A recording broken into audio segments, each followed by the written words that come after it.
BJP के प्रदेश अध्यक्ष का कार्यकर्ताओं को निर्देश, काम करो, नाम की चिंता न करो। हमें होर्डिंग इस बात का लगाना है, साथ 22 और 23 मेडिकल कॉलेज देने वाला कोई सरकार है तो दिल्ली के नरेंद्र मोदी जी की सरकार है। बीजेपी के कार्यक्रमों में खुद के नारे लगवाना नेताओं की बन सकती है मुसीबत। नारे लगाओ तो भारतीय जनता पार्टी और नरेंद्र मोदी जी के लगाओ, योजनाओं के फोटो लगाओ। बीजेपी के कार्यक्रमों में न स्थानीय न प्रादेशिक नेताओं के गूंजेंगे नारे। भाजपा एकजुट है, इसमें कोई चुनौती नहीं है हमारे पास। सीपी जोशी के बीजेपी कार्यकर्ताओं को व्यक्तिगत नारों से दूरी बनाने के निर्देश।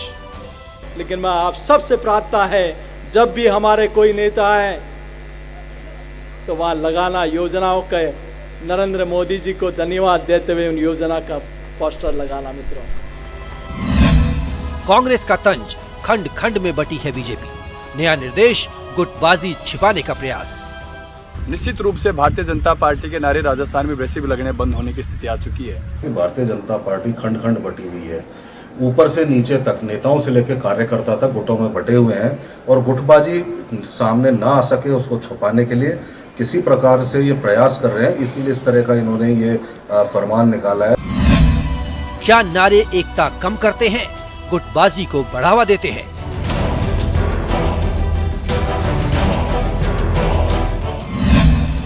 व्यक्ति नहीं, पार्टी बड़ी।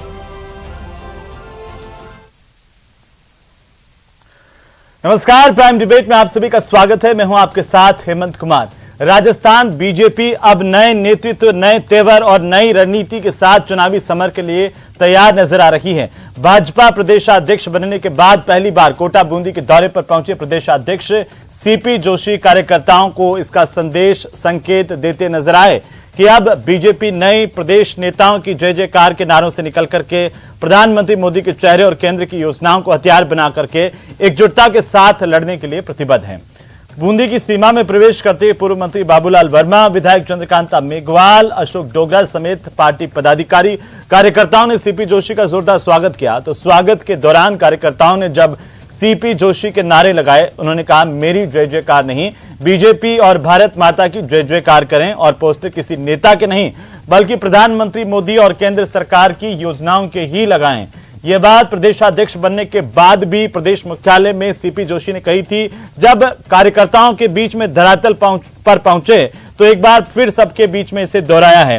हालांकि बीजेपी प्रदेशाध्यक्ष के इस नए निर्देश को कांग्रेस ने गुटबाजी छिपाने की कोशिश बताया है, लेकिन सवाल इस बात को लेकर के है कि नए प्रदेशाध्यक्ष के नए निर्देशों के आखिरकार मायने क्या हैं, इसको आज समझने की कोशिश करेंगे। लेकिन पहले एक नजर डालते हैं आज के सवालों पर। सवाल नंबर 1, नया फरमान बीजेपी में क्या बड़ा बदलाव लेकर के आएगा?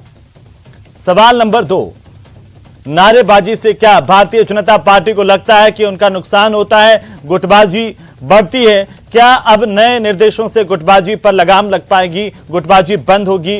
ये महत्वपूर्ण सवाल। और सवाल नंबर 3 ये कि गुटबाजी छिपाने का प्रयास क्या कामयाब होगा, जैसा कि कांग्रेस कह रही है, क्योंकि कांग्रेस ने आरोप लगाए हैं कि भारतीय जनता पार्टी खंड खंड हो गई है। अब अपनी गुटबाजी छिपाने के लिए नए निर्देश दिए गए हैं। आज इन्हीं सवालों के इर्द गिर्द चर्चा की शुरुआत करते हैं। सबसे पहले हमारे पैनल से मैं आपका तारुफ करवा दूं। हमारे साथ जो खास मेहमान आज के जुड़ चुके हैं, उनमें सबसे पहले मैं आपको बताऊं कि हमारे साथ रामलाल शर्मा हैं, भारतीय जनता पार्टी के विधायक हैं, प्रवक्ता हैं और लगातार पार्टी की व्यवस्थाओं को, नीतियों को लेकर के आम जनता तक उन्हें पहुंचाने का काम करते रहे हैं। हमारे साथ आज चर्चा में शामिल होने के लिए कांग्रेस पार्टी की तरफ से आरसी चौधरी हैं और कांग्रेस पार्टी के नेता और प्रवक्ता, साथ ही साथ वरिष्ठ पत्रकार के तौर पर हमारे साथ ओम सैनी साहब हैं। आप सभी का बहुत स्वागत है। सबसे पहले आज चर्चा की शुरुआत ओम सैनी जी आप ही से करेंगे, क्योंकि राजस्थान की राजनीति को बखूबी आपने देखा है और ऐसा माना भी जाता है कि बीजेपी पर एक आलोचनात्मक तरीके से आप आक्रामक भी रहते हैं, ये बीजेपी का आरोप है। आप कैसे देख पा रहे हैं भारतीय जनता पार्टी के इन नए निर्देशों को, नए अध्यक्ष के बाद में इन नई व्यवस्थाओं को, क्या मायने हैं इसके? देखिए, नई व्यवस्थाएं, मेरा ख्याल है कि जो सामाजिक समीकरण बनाने का सिलसिला था उसमें भारतीय जनता पार्टी चूक रही थी, जो अब जाकर के सेट हुआ कि उन्होंने एक ब्राह्मण को तो अपना प्रदेश अध्यक्ष बनाया और ठाकुर को प्रतिपक्ष का नेता बनाया और साथ साथ में सारे लोगों को जो इकट्ठा किया उसी तरीके से किया है और ये बड़ा जरूरी था, इसके बगैर बात बनेगी नहीं। और मेरा ख्याल है कि जो लोग नाराज थे, जैसे वसुंधरा जी कुछ अलग नजर आती थी, वो भी अब शामिल हो गई हैं। और साथ साथ में सीपी जोशी ने जिस तरह की बात कही है, अभी आज आप बता रहे थे कि बूंदी में ही बोले हैं शायद वो जाके जी, वो कहने लगे कि किसी की जय नहीं, पार्टी की जय और भारत माता की जय तक सीमित रहो। लेकिन अगली बात मैं देखता हूं कि जैसे ही यहाँ पर सारा कार्यक्रम बना उसमें नमो वॉलंटियर का और साथ साथ में सब, तो ये सब चलेगा नहीं। कुल मिलाकर के भारतीय जनता पार्टी जिस हिसाब से बनी थी, वो चाल चरित्र और चेहरा जो बदलाव का सिलसिला था वो कहीं पर धूमिल हुआ है। लेकिन फिर भी अभी जो निर्णय किए हैं, अभी संगठन का जिस तरह का स्वरूप सामने आया है, उससे काफी कुछ आशा बनती है कि एकजुट होकर सारा सिलसिला होगा। क्योंकि बुनियाद तो अनुशासन की जो थी वो आरएसएस के माध्यम है और वो बरकरार है। उसको एक जगह समन्वित करके और आगे बढ़ने से भारतीय जनता पार्टी अपना वजूद राजस्थान में बेहतर तरीके से स्थापित कर सकती है। बाकी बयान का सिलसिला तो अब देखिए, प्रतिपक्ष के नेता बनते ही जिस तरीके से राजेंद्र जी ने कहा है कि बुलडोजर, अब ये बुलडोजर का राजस्थान में चलन है नहीं। राजस्थान में तो लोग बहुत प्यार करते हैं अपने सभी संप्रदायों को, सभी जातियों को सहज रूप से, और वो एक मौका है कि भारतीय जनता पार्टी अपनी सियासी सारी चीजों को स्थापित करके और अब मैदान में आ रही है। अब शतरंज लगती है। लेकिन पिछले दिनों से बुलडोजर दिखाई तो दिया है कहीं कहीं। हमने पाली में देखा कि कई माफिया बदमाशों के खिलाफ इस तरह की कार्रवाई हुई। राजधानी जयपुर में भी एक संदेश देने की कोशिश तो की गई कि वो बुलडोजर जो है वो काफी महत्वपूर्ण है कांग्रेस के लिए भी।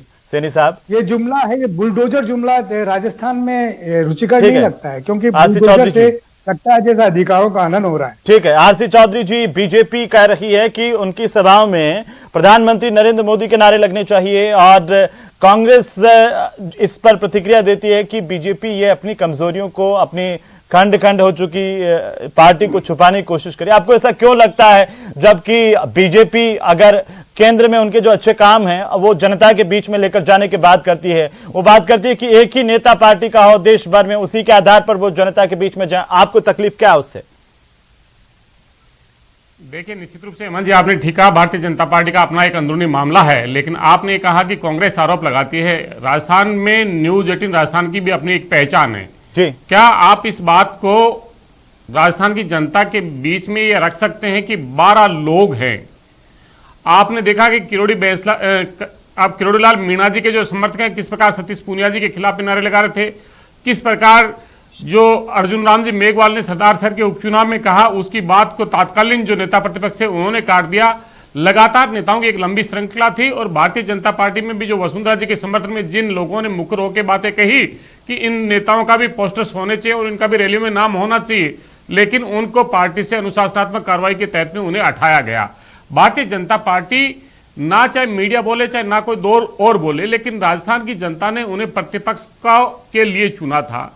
वो 4 साल उसे निभाने में नाकाम रही और ये नेता एक व्यक्ति के महिमा मंडन में लग गए, ताकि वो जानते हैं कि जिस प्रकार से एक ही व्यक्ति की महिमा से अगर सफलता मिल सकती है तो क्यों जनता की आवाज को मुखर किया जाए और क्यों कार्यकर्ता की आवाज को मुखर किया जाए।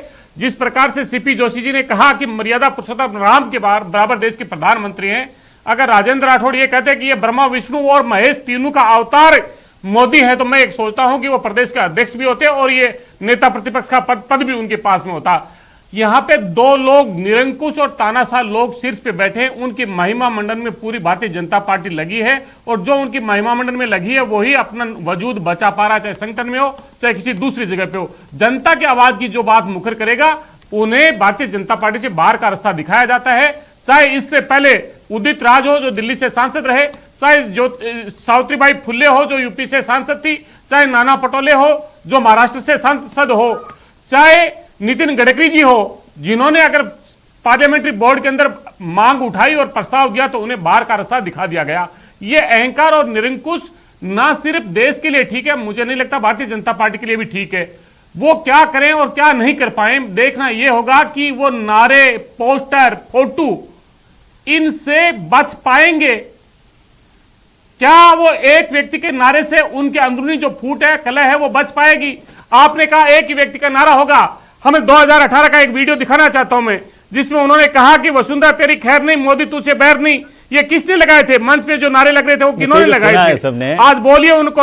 हाँ ठीक है चौधरी जी आप भी तो याद कीजिए ना, अपनी पार्टी के अंदर सलमान खुर्शीद अगर कह देते हैं राहुल गांधी भगवान राम है, अगर कोई कहते हैं कि राष्ट्रपुत्र हैं, तो क्या आपके भी तो नेता अपने नेताओं के लिए कहते हैं। उससे पहले भी जाइए 1984 से पहले किसने लगाए?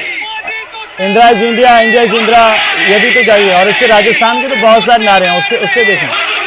ठीक है चौधरी साहब आपकी बात पूरी हो गई है, इस बात का जवाब दीजिए। आपने एक बात कही है कि अगर उनकी पार्टी के भीतर अगर भगवान राम बता दे, तो आपकी पार्टी के भीतर नहीं बताया कि किसी ने भगवान राम राहुल गांधी को, सोनिया गांधी को, इंदिरा गांधी को? हेमंत मैं बनाने, हम निश्चित रूप से चौधरी साहब मेरे पास बहुत लंबी लिस्ट है। हाँ, लिस्ट है तो उसको तो दिखाइएगा और प्रतीक आपके पास भी प्रतीक है, उनके पास भी प्रतीक है, आपके भी तो पार्टी में खिलाफत के नारे सबसे छिपे हुए नहीं है ना, तो फिर आप उस पर क्यों जाते हैं? देखिए हेमंत जी, ये एक राजस्थान के दर्शक देख रहे होंगे कि हेमंत जी ने कहा कि कांग्रेस आरोप लगाती है भारतीय जनता पार्टी में फूट है, लेकिन न्यूज 18 राजस्थान का एंकर कांग्रेस पे ये सीधा आरोप लगा सकता है कि तुम्हारे अंदर फूट है, तुम्हारे नेता महिमा मंडन करते हैं। वो ये नहीं कहेंगे कि ये बीजेपी में भी फूट है। बीजेपी की फूट का आरोप लगाता है कांग्रेस, और कांग्रेस पे आरोप लगाती है न्यूज 18 राजस्थान। मैं कहना चाह रहा हूं आपसे, प्रतिबद्धता और निवेदन के साथ में निवेदन करना चाह रहा हूं कि हमारे यहां पे महिमा मंडन से किसी को पद पे नवाजा गया हो तो बताइए। और जिन्होंने कहा, और वो व्यक्ति जिनका नाम नहीं था वो प्रदेश अध्यक्ष बन के आगे, और वो कह रहे हैं कि एक ही नारा लगाना है। बहुत इस राजनीति में बहुत सारे उदाहरण हैं, चलिए मैं उन पर नहीं जाऊंगा, लेकिन आप बात पर अगर व्यक्तिगत हो जाते हैं, अगर व्यक्तिगत होकर के बात रखना चाहते हैं तो अलग बात है, आपकी मर्जी है। लेकिन आप जानते हैं चौधरी साहब, और मैं फिर उस बात को रिपीट करता हूं, आप जानते हैं कि मैंने कांग्रेस से जिस तरह से कड़वे सवाल पूछे हैं उतने बीजेपी से पूछे हैं, और आप जब केंद्र में जाकर के कहते हैं कि जो सत्ता में होता है उससे सवाल होने चाहिए, और यहां पर राज्य में आप जब सत्ता में हो और आपसे सवाल होते हैं तो आप बौखला जाते हैं। ये आपका दिखाता है कि आप किस तरह की मानसिकता रखते हैं चौधरी साहब। मैं बार बार आपको कहता हूं कि लेकिन आप व्यक्तिगत क्यों होते हैं? आप मुद्दों पर आइए ना चौधरी साहब। मैं उनसे भी तो बीच में सवाल, अगर वो कोई गलत बात कर रहे हैं तो उनको रोकना तो मेरा फर्ज है ना सर। मैंने सवाल पूछा तो क्या कर दिया? अब बोल लूं मैं इजाजत? आप बिना रोके टोके बोले। आपने अपने ओपनिंग नोट में कहा सर, आपके नेता की बाइट आई सर, आपके नेता की, आपके प्रवक्ता का वक्तव्य हमने दिखाया। चौधरी साहब मुद्दों से मत भटकिए चौधरी साहब, पटल पे विरोध करते, मेरा आपसे निवेदन है, पहली बार क्यों नहीं करते? आपकी आंखें क्यों मूंद जाती है? चौधरी साहब हमारी आंखें सब देखती है, आपके नेता का। चलिए ठीक है, शांत होइए, मैं आता हूं, पानी पीजिए चौधरी साहब। थोड़ा सा अपनी लाइन को बदलिए सर, आप अपनी पार्टी के मुद्दे रखिए ना। आप किसी पर व्यक्तिगत होकर के क्या साबित करना चाहते हैं? मामला है ये, व्यक्तिगत नहीं है, ये पार्टी की। अगर आप मुझ पर व्यक्तिगत होकर के बोलेंगे कि आप बीजेपी से सवाल नहीं करते, कांग्रेस से सवाल करते, तो गलत है ना सर। मैं तो दोनों से सवाल कर रहा हूं। देखिए, हमने तो यह निवेदन किया कि वो विपक्ष की भूमिका निभाते। राजस्थान की जनता ने विपक्ष के लिए आप राजस्थान की सरकार में है या नहीं है चौधरी साहब? आप जानते हैं कि जहां से राजस्थान की सरकार में आप है या नहीं है? बिल्कुल हूं, मैं सरकार का प्रतिनिधि हूं। तो फिर आप ही कहते हैं सत्ता से सवाल होना चाहिए। हाँ, सत्ता से सवाल होना चाहिए, तो आप बार बार ऑब्जेक्शन क्यों कर रहे हैं? आप जवाब दीजिए, मत दीजिए। ठीक है, मैं आता हूं चौधरी साहब, थोड़ा शांत होइए। रामलाल शर्मा जी, क्यों आप पर यह आरोप लगते हैं कि नए निर्देश अपनी पीछे की जो आपकी गुटबाजी उसको छिपाने के लिए हो रहा है? आप एकता का संदेश देने की कोशिश तो करते हैं, लेकिन एकता दिखती नहीं है जहां पर अलग अलग राग सामने आते हैं। देखिए हेमंत जी, सबसे पहले मैं कहूंगा कि हमारी पार्टी के नए नवनिर्वाचित अध्यक्ष, नए मनोनीत अध्यक्ष सीपी जोशी जी का जब पद ग्रहण समारोह था, उस समारोह के दौरान उन्होंने, कार्यकर्ताओं ने जब सीपी जोशी जिंदाबाद के नारे लगाए तो उन्होंने टोका। उन्होंने कहा कि मेरे नारे लगाने की आवश्यकता नहीं है, भारत माता के नारे लगाइए, भारतीय जनता पार्टी के नारे लगाइए, वंदे मातरम के नारे लगाइए, नारे यही लगने चाहिए। और दूसरी बात उन्होंने कही कि अब अभिनंदन के कार्यक्रम बहुत हो चुके हैं, अब सिर्फ पोस्टरों के ऊपर अभिनंदन की जगह मोदी सरकार की उपलब्धियां हमें बतानी है। हमें जल जीवन मिशन का पैसा राजस्थान को ही नहीं पूरे देश को दे रहे, उसके होर्डिंग लगने चाहिए। आज देश के अंदर प्रधानमंत्री किसान सम्मान निधि के पोस्टर लगने चाहिए, देश के अंदर आयुष्मान भारत योजना के पोस्टर लगने चाहिए। उन्होंने जितने भी कारण बताए वो कारण ये बताए थे कि अब होर्डिंग और पोस्टर जन लोक कल्याणकारी योजनाओं के लगने चाहिए ताकि जनता को पता चले। अब कांग्रेस के मित्र इसको डाइवर्ट करने की कोशिश करते हैं। मेरा मुद्दा सिर्फ इतना ही है, एक तो आप अपने चैनल पे आरसी चौधरी जी को जिस दिन बिठाओ उस दिन आप अपने चेंबर के अंदर चाहे व्यवस्था करके रखें, लेकिन एक चिकित्सक की व्यवस्था आप जरूर करके रखें। अब भविष्य में अगर कुछ हो गया तो ये आपके ऊपर भी केस कर सकते हैं। इसलिए मेरा निवेदन है एक अच्छे डॉक्टर की आप व्यवस्था करके रखें। मुद्दे जो आप चौधरी साहब ऐसा नहीं करेंगे क्योंकि वो एक वीडियो लेकर के आते हैं, लेकिन वो जानते हैं कि ऐसा वीडियो भी है जिसमें कांग्रेस के नेताओं ने भारत माता की जयकारे को रोक करके बोला नहीं हमारे नेता की जयकारे लगाई है। ऐसे भी वीडियो है। बिल्कुल बीकानेर का वीडियो है जहां भारत माता की जय पिछले चुनाव में बहुत वायरल हुआ था, उस पर आऊंगा। लेकिन आपको ये बताइए रामलाल शर्मा जी, अगर आपके नेता अब अगर नए तरीके से ये कहते हैं कि सिर्फ प्रधानमंत्री नरेंद्र मोदी का नारा लगेगा या केंद्र की योजनाओं को ही पोस्टर लगाएं, तो क्या आपकी सरकार ने पहले कोई राजस्थान में अच्छे काम नहीं किए जिनके पोस्टर भी लगने चाहिए? वो उससे आप किनारा क्यों कर रहे हैं? कमी क्या है वहां पर? बहुत ठीक बोल रहे हो, ये सवाल पूछना चाहिए। मैं पूछ रहा हूं नाम से नहीं साहब। भारतीय जनता पार्टी के शासनकाल के अंदर वो तमाम योजनाएं जो लोक कल्याणकारी थी उन सब योजनाओं को कांग्रेस की सरकार ने बंद करने का काम किया। अब मैं तर्कसंगत जवाब दे रहा हूं, इन्होंने 2.5 साल तक हमारी जो भामाशाह स्वास्थ्य बीमा योजना थी उसको बंद करने का काम किया, मुख्यमंत्री दुग्ध योजना थी उसको बंद करने का काम किया, बिजली के बिलों में सब्सिडी योजना थी उसको बंद करने का काम किया, हमारे अन्नपूर्णा रसोई योजना थी उसको बंद करने का काम किया, हमारे टोल फ्री योजना थी उसको बंद करने का काम किया। तो कांग्रेस ने हमारी भारतीय जनता पार्टी की सरकार थी, वसुंधरा राजे जी के नेतृत्व में चल रही थी, उस सरकार की लोक कल्याणकारी योजनाओं को भी बंद करने का काम किया। और अब जहां सीपी जोशी जी ने कहा है कि वर्तमान में मोदी लेकिन शर्मा साहब, रामलाल जी, इन्होंने ARCP जो आप ही के समय में वसुंधरा जी ने बना करके भेजी थी उसको तो आगे बढ़ाने का काम किया है, उस पर आप सपोर्ट क्यों नहीं कर रहे? फिर पूछिए। देखिए ओम सैनी साहब को कितना अच्छा लगा है मेरे सवाल को लेकर के, आपको इसका जवाब देना चाहिए और प्रदेश की जनता ये जानना चाहती है आपसे। भामाशाह योजना लागू होती आप उस पर बात करेंगे, लेकिन आप ARCP पर नहीं आएंगे। फिर कोरोना उनका निःशुल्क इलाज होता, कोरोना के दौरान भी भामाशाह स्वास्थ्य बीमा योजना को सरकार ने बंद रखा, उसकी वजह से हजारों लोग काल कलविन होने का काम हुआ, लोगों को एक पैसा भी फायदा नहीं मिला, अपनी जेब से पैसा खर्च करे अपने बचाने पड़े। तो हमारी योजनाओं को बंद करने का काम राजस्थान की कांग्रेस सरकार ने किया। लेकिन आप इन योजनाओं को आगे जनता के बीच में तो रख सकते हैं ना रामलाल जी, कि आपकी सरकार ने अच्छी योजनाएं दी हैं जनता में, पहले भी आप सत्ता में रहे हैं। तो मेरा सवाल इतना सा था ओम सैनी साहब, जो दोनों तरफ से वक्तव्य देखिए एक दूसरे पर आरोप प्रत्यारोप, तो चुनावी साल है लगता ही रहेगा, लेकिन गुटबाजी की एक बात जो प्रमुखता से आती है, क्या कांग्रेस में गुटबाजी उतनी नहीं है जितनी बीजेपी में है, या बीजेपी में उतनी गुटबाजी नहीं है जितनी कांग्रेस में है? ये बड़ा स्वाभाविक है, ये मतलब ये सवाल उठाना ही बेकार है। ये दोनों दलों में डेमोक्रेटिक अगर पार्टी है तो उनके अंदर बहुत सारे ग्रुप होंगे, अपना अपना वजूद बनाना चाहते हैं, तो उसमें तो मैं इसलिए पूछ रहा हूं सैनी साहब आपसे ये सवाल, क्योंकि कोई भी पार्टी, कांग्रेस भी मुद्दों पर नहीं आकर के सिर्फ गुटबाजी पर आना पसंद करेगी, बीजेपी कांग्रेस की गुटबाजी पर आना पसंद करेगी, मुद्दों पर आना नहीं पसंद करेगी। ये इसके पीछे की वजह क्या है? आपने जो शास्त्रीय सवाल किया था वो बहुत महत्वपूर्ण है कि दोनों पार्टियों के अपने प्रोग्राम रहे हैं।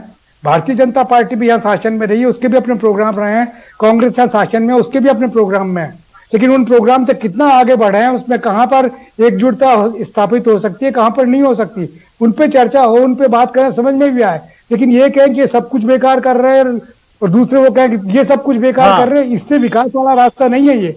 इस रास्ते से तो कहीं भी कुछ बात समझ में नहीं आती। दोनों पार्टियों में खामियां हैं, खामियां दुरुस्त करने की बात करना चाहिए, लेकिन खामियां दुरुस्त करने के बजाय एक दूसरे की आलोचना करना, ये तो मेरा ख्याल है कि कोई मतलब नहीं है।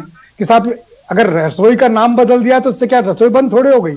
लेकिन जल की जो योजना थी, जो 23 जिलों का पानी का सिलसिला है, ये तो पूरे राजस्थान के लिए है, तो उसका लाभ भारतीय जनता पार्टी को भी मिलेगा और कांग्रेस को भी मिलेगा। वसुंधरा जी का किए उस काम को कांग्रेस ने आगे बढ़ा। बीजेपी कहती है कि उन्होंने आपने जो है उनकी योजनाओं को परिवर्तित कर दिया या बंद करने का काम किया है, इसलिए केंद्र की योजनाओं को जनता के बीच में रखते हैं, क्योंकि लगातार केंद्र सरकार और वह कहते हैं कि मोदी सरकार के दौरान अच्छे काम हुए, हम उनको जनता के बीच में ले जाना चाहते हैं, हम चाहते हैं कि हमारा चेहरा एक ही हो। बिल्कुल ठीक आप फरमा रहे हैं, लेकिन एक संघीय सरकार के अंदर फेडरल गवर्नमेंट जब होती है, जी सर मैं आ जाऊंगा, एक एक कमेंट। सिलसिला केंद्र का अलग सिलसिला है, इसको इस तरीके से नहीं किया जा सकता। मोदी जी ने जो योजना बनाई पूरे देश के लिए बनाई है, लेकिन राजस्थान का तो सब सिलसिला, जब राजस्थान विधानसभा का मामला। चौधरी साहब बोलिए। हेमंत जी, मैं न्यूज 18 के दर्शकों को कहना चाहूंगा कि कांग्रेस के प्रवक्ता को बतौर गेस्ट पे बुलाते हैं और पार्टी के नाते हमारा आना जरूरी है, और हेमंत जी की मजबूरी को मैं समझता हूं कि फिर सर आप जनता की बात उठाइए ना, मैंने सवाल पूछे ना, आप बताइए। इन्होंने आपने बीजेपी पे गुटबाजी को लेके 1% खड़ा नहीं किया। क्या न्यूज 18 के कैमरों पे भारतीय जनता पार्टी की गुटबाजी नहीं दिखी थी? ये मैं पूछना चाहता हूं आपसे। आप ये कहते हैं कि कांग्रेस के हवाले से कहते हैं, ये बात आप क्यों नहीं कहते कि भारतीय जनता पार्टी के अंदर 12 लोग मुख्यमंत्री का चेहरा पहने हुए हैं, हर एक दूसरे। ये आप कहिए सर, ये आप कहिए। आप राजनीतिक दल है, आपको राजनीति करनी है, मुझे चुनाव थोड़ा लड़ना है। बैनर मत गाइए। मैं तो वही कहूंगा जो जनता की बात है, जो आपने कही वो दिखाऊंगा, जो इन्होंने कहा वो करूंगा।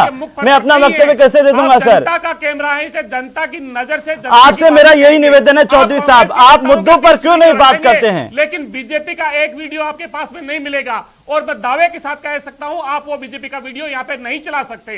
कौन सा वीडियो? वीडियो मिलेंगे आपके पास में। अभी आपने वीडियो, अभी आपने झुंझुनों का पिछले चुनाव का नारों वाला वीडियो चलाया, मैंने चलाने दिया ना, मैंने आपको थोड़ी बोला कि मत चलाइए।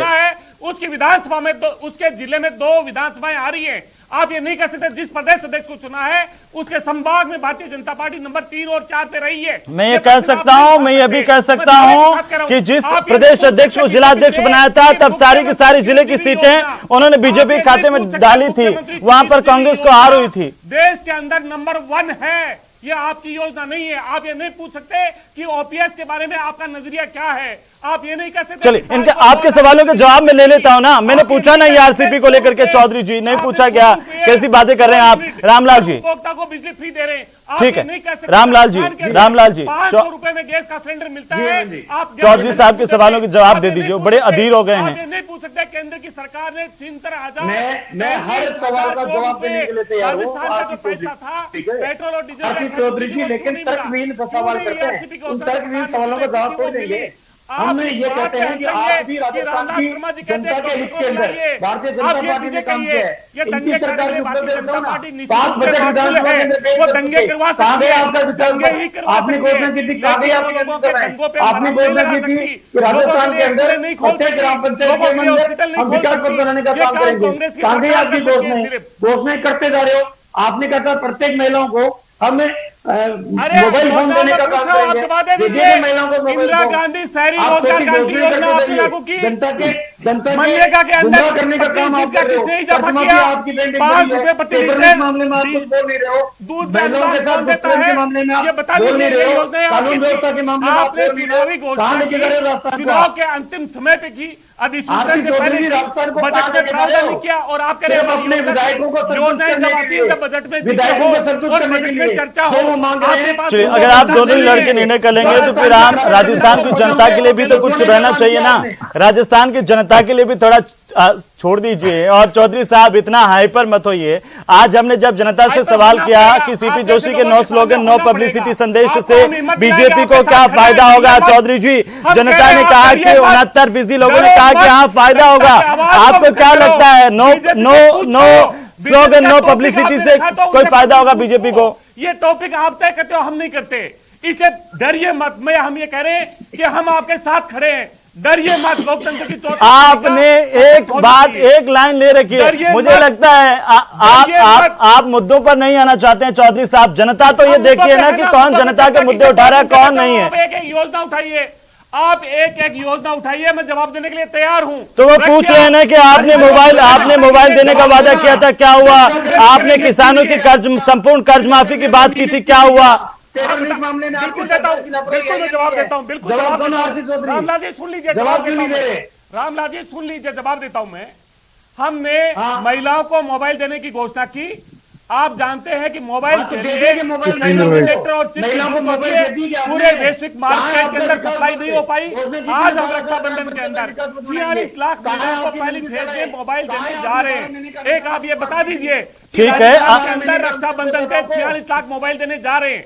ठीक है, मैं कहना चाह रहा हूँ, ठीक है, किसान का जो कर्ज माफी है, जो भारतीय जनता पार्टी, हम उम्मीद करते हैं कि जल्द गिरदावरी होकर के 4 महीने से जो किसान परेशान हैं उनको भी जल्द राहत मिलेगी प्रदेश में, और आप कम से कम बीजेपी पर भी ये दबाव बनाएंगे कि केंद्र में भी राजस्थान के लोगों के लिए विशेष मुआवजे का ऐलान हो जाए। इस तरह से जनता के मुद्दे उठाए चौधरी साहब। मैं उम्मीद करता हूं कि इस तरह से वक्त आगे से जाया नहीं होगा। बहुत शुक्रिया हमारे साथ इस चर्चा में शामिल होने को लेकर के। भाजपा कांग्रेस के अपने एक दूसरे पर आरोप है, चुनावी साल है, लेकिन तय जनता को करना है कि राजस्थान का सेहरा आखिरकार अब की बार किसके सिर पर होगा, जनता ही जवाब देगी। नमस्कार।